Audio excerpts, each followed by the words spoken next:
siya ang gagamitin ko upang makaganti kay Victor.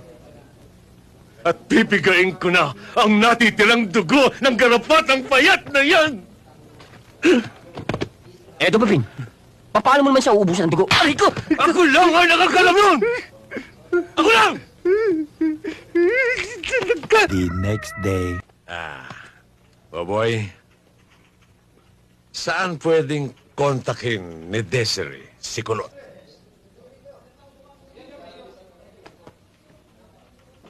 Narinig mo sinabi ko? Saan pwedeng kontakin ni Desiree si Kulot? Ang hirap sa'yo doon, Peping.